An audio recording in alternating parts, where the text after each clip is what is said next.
Baik, sahabat Sona, salam berjumpa kembali dalam Sona Dialog. Hari ini kita datang ke kantor DPC Ikadin Malang. Ya, kebetulan juga ditemui oleh Ketua terpilih Bapak Setio Eko Cahyono Esa. Terima kasih Pak Eko. Sama-sama Pak Joko. Kita hadir di kantor Ikadin. Terima kasih atas kehadirannya. Jadi, yang pertama saya ucapkan selamat atas terpilihnya Pak Setio Eko Cahyono ini Ketua Ikadin periode 2021-2025 ya. Iya. DPC Ikadin Malang ya. Betul. Jadi saya rasa Pak Eko ini akan membawa suasana dan nuansa baru Ikadin ini. Insya Allah. Apalagi tagline-nya ini Ikadin bangkit. Ini yang membuat saya merasa harus ikut bangkit ini. Iya. Itu Pak Eko. Oke, jadi saya memang dalam kesempatan ini kepingin berdialog dengan Pak Eko dengan harapan karena Pak Eko selaku ketua terpilih ya. Kemarin itu terus terang aja Pak Eko saya lihat minat dari para advokat pada saat pemilihan, pada saat itu kandidatnya Pak Dr. Salahuddin sama Pak Eko ya. Iya. Wah, itu cukup heboh terus terang aja karena saya lihat baik dari Pak Salahuddinnya sendiri juga cukup apa ya istilahnya fair, semua berjalan cukup fair, cukup sama-sama menunjukkan kualitas berkompetisi untuk menentukan siapa ketua terpilih. Ya alhamdulillah ternyata yang di dalam kesempatan tersebut Pak Eko yang menjadi ketua terpilih. Gitu ya, Pak Eko ya? Ya, itu memang bagian dari dinamika yang memang saya dengan Pak Salahuddin dan juga rekan-rekan yang lain sebenarnya sama-sama bagaimana membangkitkan kembali DPC Ikadin Malang. Gitu. Jadi ya? pada prinsipnya sama. Dalam kesempatan ini mungkin Pak Eko bisa sampaikan kira-kira Ikadin ini mau dibawa kemana Pak Eko? Ya paling tidak sebagaimana visi misi yang pernah kita sampaikan di forum RAC, yaitu paling tidak bagaimana kita bisa mewujudkan kebangkitan DPC Ikadin Malang, ya, sebagai organisasi advokat yang berkarakter, berintegritas dan solid dalam proses penegakan hukum dan keadilan di era modern ini. Oh gitu ya. Jadi lebih ke kesolidan dari organisasi. Betul. Oke, terus setelah itu apa itu? Ya, tentunya dengan situasi dan kondisi saat ini saya melihat cukup luar biasa sehingga paling tidak kemarin kita sampaikan bahwa Ikadin bangkit. Ya, itu melihat dari tagline Pak Eko ini kan Ikadin bangkit. Iya, Ikadin bangkit. Bangkit dari apa ini Pak? Saya melihat dari semangat dari rekan-rekan sejawat yang sepuh-sepuh maupun yang muda-muda ternyata cukup luar biasa antusiasnya dalam membesarkan kembali DPC Ikadin Malang. Sehingga dengan melihat situasi dan kondisi seperti itu bahwa DPC Ikadin Malang bangkit. Oh, seperti itu. Jadi yang melatar belakangi karena melihat yang saat pemilihan itu benar-benar antusias dari semua advokat yang tergabung di Ikadin cukup luar biasa ya. Cukup luar biasa. Pada memang saya sendiri merasakan pada saat itu kita seolah sudah rindu Pak Eko dengan kebersamaan itu. Betul. Sehingga dengan situasi kondisi seperti itu juga kita sampaikan misi kita ke depan seperti apa. Kan seperti itu dengan DPC Ikadin bangkit ini. Ya tentunya akan menguatkan kembali karakter advokat DPC Ikadin Malang sebagai advokat pejuang dalam proses penegakan hukum dan keadilan. Karena perlu kita ingat bahwa keberadaan Ikadin sejarahnya cukup luar biasa. Di mana pada waktu itu adalah organisasi advokat yang memang benar-benar untuk memperjuangkan keadilan. Nah, insya Allah saya yakin dan percaya dengan rekan-rekan sejawat anggota DPC Ikadin Malang yang nantinya pun juga akan ditunjang oleh pengurus-pengurus, ya semua baik yang sesepuh-sesepuh dalam rangka untuk memberikan apa namanya sikap ya yang cukup beretika, cukup berintegritas, dan harapannya di sini adalah teman-teman yang muda-muda itu akan mensupport keberadaan IKADIN ke depan itu seperti apa, sehingga keterlibatan dari teman-teman advokat muda ini cukup luar biasa. Oh, jadi ke depan ini secara garis besar nanti keterlibatan advokat-advokat muda itu menjadi suatu prioritas yang akan istilahnya akan dieksplor di IKADIN ini gitu. Betul, betul. Artinya begini, tentunya teman-teman advokat muda agar tidak terputus kesejarahan ya atau roh dari IKADIN, tentunya keterlibatan teman-teman muda ya itu pun juga harus ada satu proses pemahaman yang sehingga mempunyai visi misi sebagaimana yang diatur dalam anggaran dasar IKADIN. Nah, kalau visi misi itu sudah tertanam di hati dan pikiran teman-teman profesi, terutama advokat muda, harapannya ini adalah untuk kepentingan bangsa dan negara. Untuk kepentingan anak cucu, tidak hanya sebatas untuk kepentingan periodisasi kepengurusan saat ini. Itu adalah bagian kecil dari dinamika. Oke. Jadi kalau gitu Pak Eko untuk ke depan ini visi misinya apa aja Pak Eko? Ya paling tidak menguatkan integritas advokat.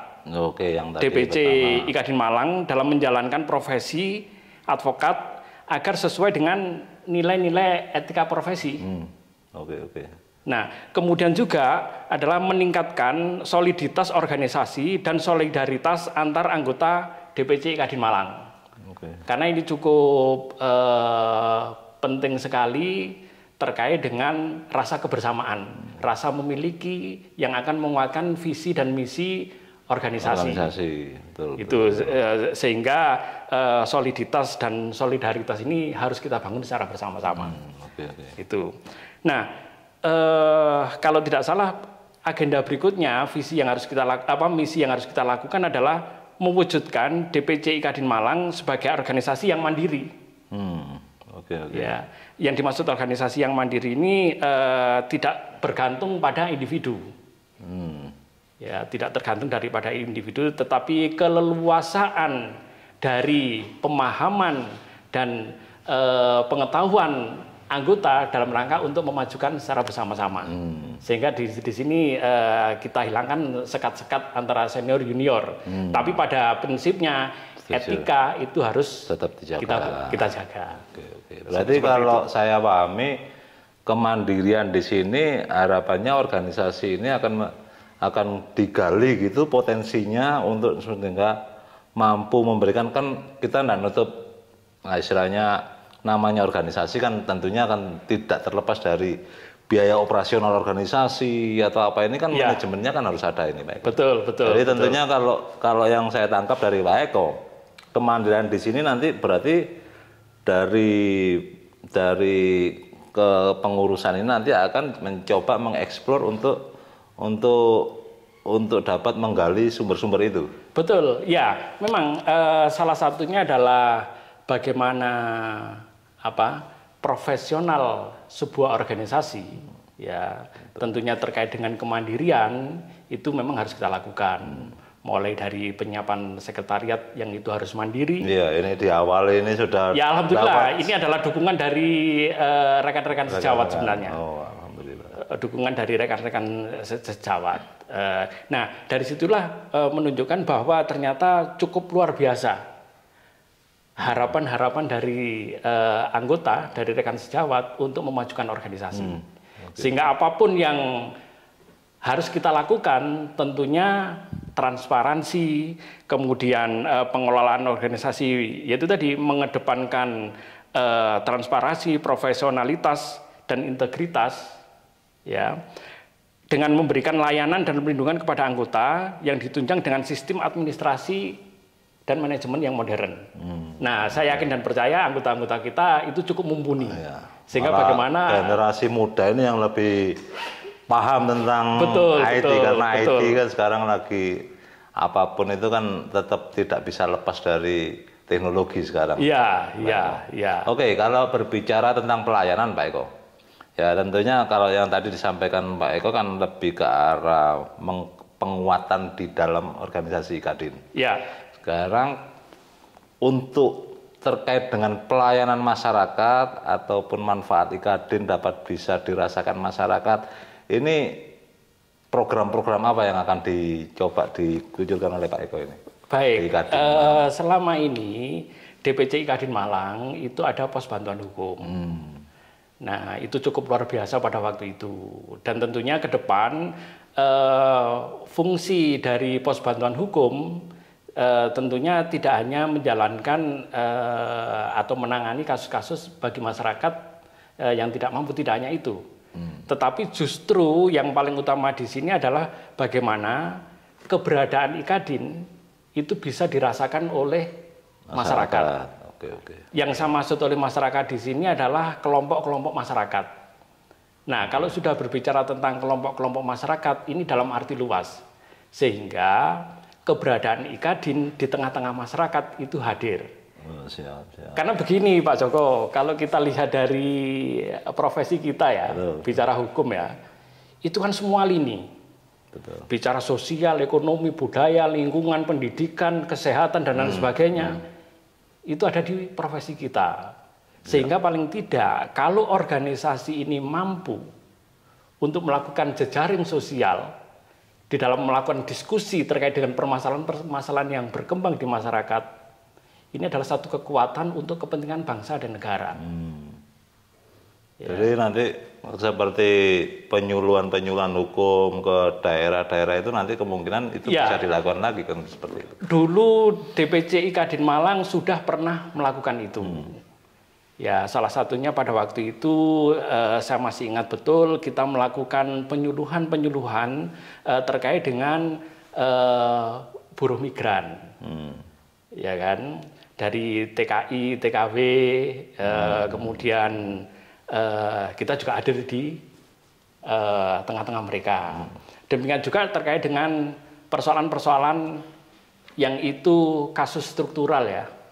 Dulu kita juga pernah hadir di sana. Nah, tentunya saat ini situasi dan kondisi apalagi posisi pandemi seperti ini, tentunya aktivitas yang kita lakukan belum begitu leluasa. Tetapi tentunya tidak akan berhenti di situ, dan utamanya adalah bagaimana teman-teman pengurus nantinya dan utamanya rekan-rekan advokat muda ini yang mampu menjembatani dalam menjalankan roda organisasi. Seperti itu. Karena itu paling tidak ada dua hal yang harus dikerjakan oleh Kadin ke depan. Yang pertama adalah program internal. Program internal di sini adalah bagaimana kita bisa meningkatkan kualitas profesi kita, profesi advokat. Nah, berbicara tentang peningkatan kualitas profesi, tentunya pelatihan-pelatihan. Nanti ada ya, itu pelatihan-pelatihan. Iya, kemudian pendidikan berkelanjutan dan lain sebagainya. Tentunya itu harus kita lakukan. Dan saya yakin dan percaya dengan anggota DPC Kadin Malang, dan insya Allah akan disupport oleh rekan-rekan pengurus nantinya, sebagaimana harapan kita bersama, itu akan bisa berjalan. Karena begini Pak Joko, organisasi itu saya yakin tidak akan bisa jalan tanpa disupport dengan pendanaan. Nah, bagaimana pendanaan yang harus kita gali? Ya, tentunya bagaimana peningkatan kualitas profesi itu yang berbayar maupun yang secara kebersamaan. Ya kan? Seperti yang saya katakan tadi, dengan hadirnya DPC Kadin Malang berjejaring dengan pihak lain, misalnya dengan teman-teman akademisi perguruan tinggi, ya kan. Kemudian dari institusi-institusi lain, dari pajak, kemudian dari nanti akan bersinergi dengan itu ya. Betul. Itu. Tapi apapun, saya justru ingin banyak sekali masukan-masukan dan kritik-kritik dari teman-teman sejawat dalam rangka untuk memajukan organisasi ini. Mantap. Saya yakin kalau Pak Eko nanti dalam pelaksanaan tidak akan banyak, mudah-mudahan tidak akan banyak kendala. Saya yakin niat-niat yang sudah akan, yang tadi disampaikan Pak Eko ini adalah suatu program yang memang menjadi landasan awal untuk menguatkan organisasi, kan seperti itu. Insya Allah. Ya. Jadi untuk terkait dengan ke depan ini harapan-harapan dari Pak Eko ini apa untuk bagi kita ini advokat seluruh anggota IKADIN ini, apa yang menjadi harapannya Pak Eko? Iya, berbicara tentang IKADIN itu kita berbicara tentang profesi advokat. Ya. Sehingga dengan profesi advokat tentunya harapan kita yang pertama adalah bagaimana untuk internal itu kita mampu untuk menggandeng teman-teman advokat yang lain itu bisa bergabung di dalam keanggotaan dari organisasi ini. Betul. Mengingat visi misi dari organisasi cukup luar biasa, ini harus kita perjuangkan, Pak Joko. Betul. Ya kan? Sehingga apapun yang kita lakukan, saya yakin dan percaya itu didasarkan pada musyawarah, pada diskusi. Dan teknisnya seperti apa? Kalau bicara teknis, saya yakin dan percaya teman-teman sudah sangat menguasai. Baik, terima kasih Pak Eko atas waktunya dan dialog ini. Mudah-mudahan IKADIN di bawah kepemimpinan Pak Setio Eko Cahyono ini dapat berjalan sesuai dengan harapan. Amin. Sehingga kami terus terang aja juga bagian dari IKADIN, Pak Eko, merasa optimis melihat program visi misi dari Pak Eko. Jadi harapan kami terus terang aja, mudah-mudahan DPC IKADIN Malang ini ke depan menjadi IKADIN yang tampil beda, Pak Eko. Amin. Ya, amin. Ya mudah-mudahan DPC IKADIN ini mampu tampil di tengah masyarakat dan memiliki manfaat yang cukup baik untuk masyarakat Malang. Amin. Terima kasih Pak Eko. Terima kasih. Baik sahabat Sona, dialog ini saya rasa cukup kita akhiri dan terima kasih. Salam Sona Dialog.